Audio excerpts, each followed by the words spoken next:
it's Jamie again from OCRAP Potty Training, moving on to video 2 about poops. So this I call the quickest poop fix. This is for your next level of pooping difficulties. So the first video, we went over some really common reasons and why a child might have trouble pooping those first few days.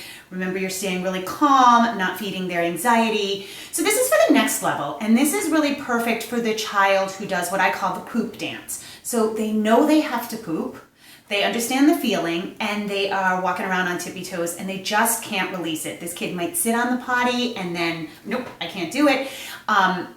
And then maybe have accidents later on because you, of course, have to leave the house. And this also is really good for the child who may be potty trained perfectly, but a couple of weeks in, all of a sudden you start getting some poop accidents. Whatever your poop drama is, I suggest you attempt this first before we move on to other things. Number one, you have to remember we're never going to make your child poop. You can't make a child poop, right? So we have to make this their idea. So this whole process that I'm about to describe, I don't know really what to call it. A client has called it poop boot camp, but I don't like that word boot camp. This whole process is really about creating the situation so that your child can choose for himself or herself. We really need it to be their idea to release their poop. We cannot make them. If we try to make them, we will put pressure on them. You might get into a power struggle. It's just going to turn ugly. You definitely want to, and I know you're going to hate me for this, it's not easy. You definitely have to clear your calendar for 1 to 2 days. Fully clear it. I know that's a pain. I know you probably already did that at the beginning of potty training, but I promise you this fixes so many poop problems that it's worth it. You want to prime the pump is what I call it. So you may or may not know this, but for all constipation, I recommend upping the child's fat. I super recommend coconut milk. It's the best stool softener I know of. So you want to make the poop a little more difficult for your child to hang on to. You have cleared the day. You're going to sit with your child somewhat restricted, okay? So maybe 1 or 2 rooms the child has access to. You're going to put the potty chair against the wall, somewhere kind of subtle. You just don't want the potty chair in the middle of the room because then the glare and the focus will be on pooping, and who can poop in that situation? Nobody. So you're going to put the potty chair against the wall. You want to sit against the wall right next to the potty chair. While I do want you to watch your child, I don't want you to watch them with the intensity that you did those first few days where you were like watching for the pee and the poop. You want sort of a soft focus on your child. So you can have your computer, your phone, or a book or a magazine. You know, keep your eye on your child, but not that glaring focus. You can play Legos, play blocks, whatever your child likes to play with you. Your child's going to be bare-bummed again. Most kids, when bare-bummed, won't just poop on the floor. So usually what happens is the child starts dancing on tippy toes, grabbing at their bum. They know they have to poop.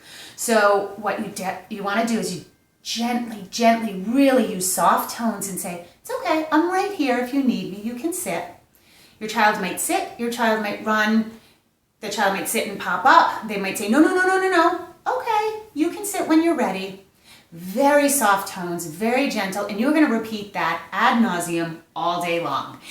Normally what happens is the child sits and pops up again approximately 10 to 12 times. They might hustle around the room, they might start getting cranky, they might get needy, they might sit in your lap and want cuddles. Totally fine, totally to be expected. This is a big transition, and if your child had the words to say it, they would say, Mommy, help me, please. Or Daddy, help me.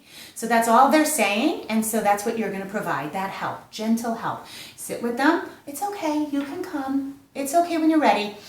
I can guarantee in 99% of the cases, the child will at some point sit, release the poop. They might cry. They might ask for a hug. They might hold your hand, and you're helping them work through the fear. Right? So what we're doing is we're not forcing your child on the potty. We're not forcing them to try to poop.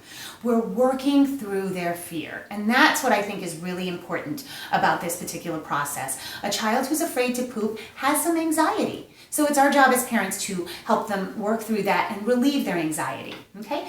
Hold their hand, hug them, ease up on the praise. If they do get the poop in the potty, hey, that must feel really good. Your bum must feel really good. Your belly must feel really good. So you want to validate some body feeling for them, reflect that so they can say, yeah, it does feel really good to let the poop go. We want all associations to be good. Again, that will fix about 99% of your average poop problems, the poop problems that exist in like the first week, 2 or 3 weeks into potty training. Beyond that, we're looking at more difficulties, and we'll talk about that in another video. If you are struggling with poop, and you have been struggling with poop, if you are making the dire mistake of putting a diaper on your child by their request solely to poop in, please stop and contact one of our certified experts at jamieglowacki.com. They are well trained in how to deal with poop drama and difficulties. Seriously, this can escalate into a really big problem. It can wreak havoc on your home. So please get one-on-one help as soon as you can. All right, thanks guys.